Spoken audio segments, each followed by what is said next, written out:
నమస్తే. ఈరోజు మనతో పాటు ఉన్నారు ప్రముఖ ఫెరికస్ హోమియోపతి డాక్టర్ తేజస్వి గారు. మ్యామ్ నమస్తే మ్యామ్. నమస్తే అండి. మ్యామ్ ఈ మధ్య కాలంలో మనం రెగ్యులర్‌గా చూస్తున్నాం అంటే వింటున్నాం కూడా ప్రెగ్నెన్సీ రావట్లేదని చెప్పేసి చాలా మంది ఇన్‌ఫెర్టిలిటీ సెంటర్స్‌కి విజిట్ అవుతున్నారు. సో, వాటికి మన దగ్గర కూడా మెడిసిన్ ఉంటుందా హోమియోపతిలో?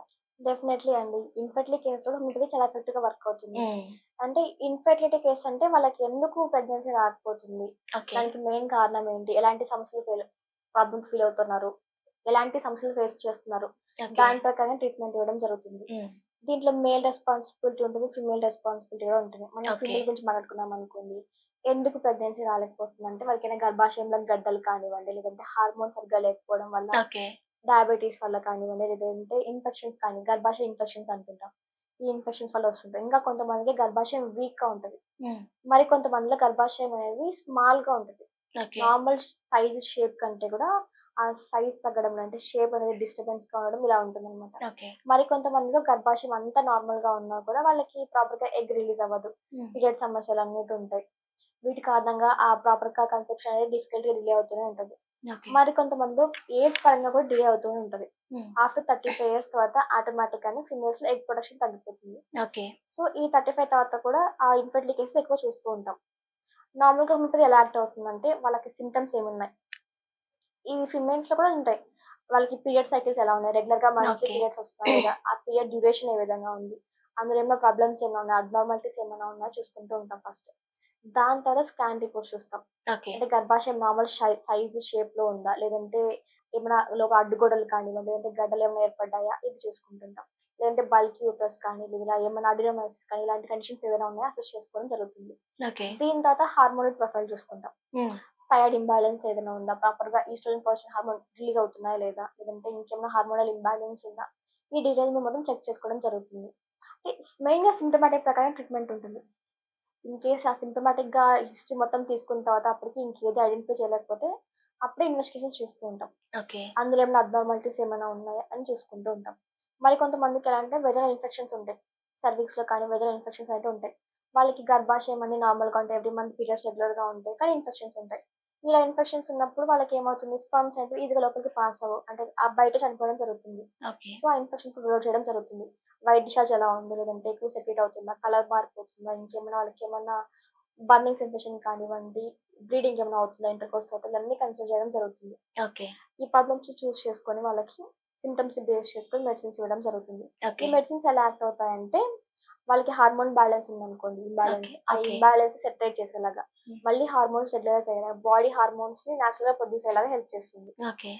దానివల్ల వాళ్ళకి పీరియడ్స్ రెగ్యులర్‌గా కనిపిస్తూ ఉంటాయి. హ్మ్. పీరియడ్స్ రెగ్యులర్‌గా ఉంటే వాళ్ళకి ఎగ్ కరెక్ట్‌గా రిలీజ్ అవుతూ ఉంటుంది. అంటే కొంతమందికి ఎలా అంటే కొన్ని పీసీఓఎస్ కండిషన్స్‌లో వాళ్ళకి తెలీదనమాట.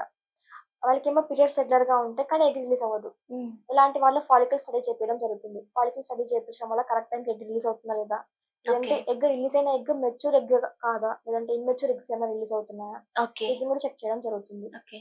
ఈ హోమియోపతి మందులు ఎలా యాక్ట్ చేస్తాయంటే ఆ ఎగ్ క్వాలిటీని పెంచేలాగా, ఐ మీన్ ఓకే.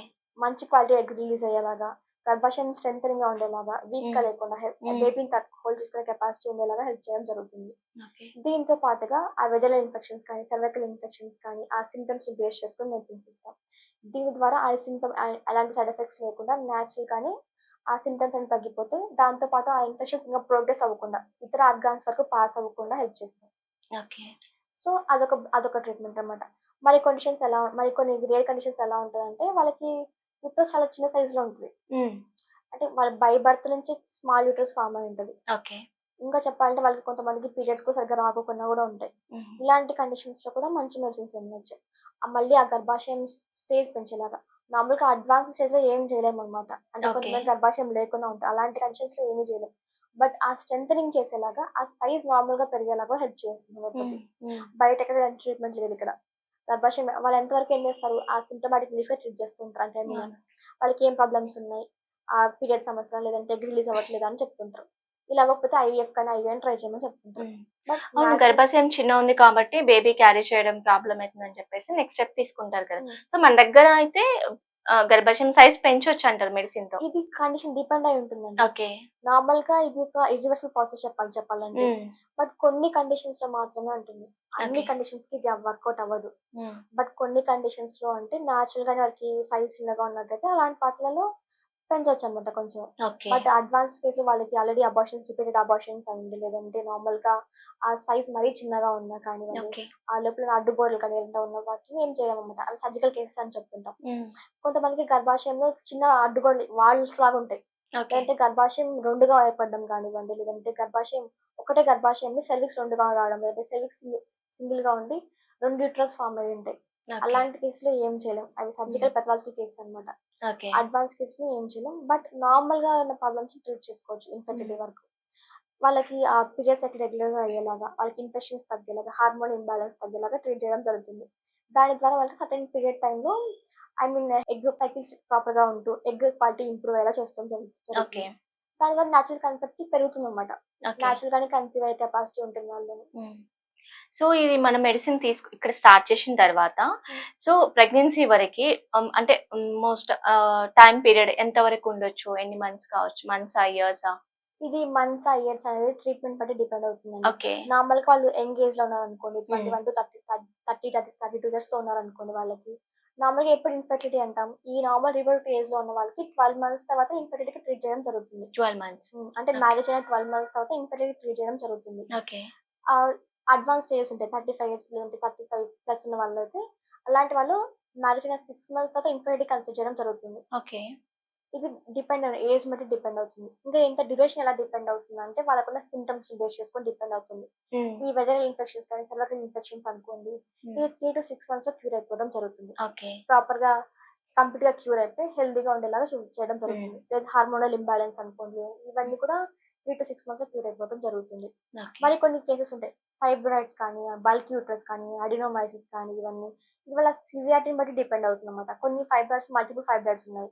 వాళ్ళకి ఇంక లార్జ్ సైజ్‌లో ఉన్నాయి. ఇలాంటి కండిషన్స్‌లో ట్రీట్ చేయడం జరగదు. ఎందుకంటే వాళ్ళకి ఆ ఏజ్ అడ్వాన్స్‌డ్‌గా ఉంటుంది. దాంతో డిసీజ్ పెథలాజికల్‌గా ఉంటుందన్నమాట. ఓకే. ఇలాంటి కండిషన్స్‌ని సర్జరీకెళ్ళమని చెప్తుంటాం. ఆ సర్జరీకెళ్ళా కూడా మళ్ళీ మనం మెయింటైన్ చేసుకోవచ్చు సింపతి ద్వారా. మళ్ళీ మళ్ళీ ఫైబ్రాయిడ్స్ రాకుండా, ఓకే. మళ్ళీ మళ్ళీ సింప్టమ్స్ అలా రాకోకుండా ట్రీట్ చేసుకుంటూ ఉండొచ్చు. ఓకే. ఆహ్, మరికొన్ని కండిషన్స్ ఉంటాయి. బల్క్ యూట్రస్ కానీ, అడినోమైసిస్ కండిషన్స్ కానీ. ఇవన్నీ హార్మోనల్ ఇంబాలెన్స్ వల్లే అవుతుంటాయి కాబట్టి 3-6 మంత్స్‌లో కంప్లీట్‌గా క్యూర్ అవ్వడం జరుగుతుంది. ఓకే. అంటే ఏజ్, డిసీజ్ అడ్వాన్స్‌ని బేస్ చేసుకొని ట్రీట్మెంట్ ఇవ్వడం జరుగుతుంది. ఓకే.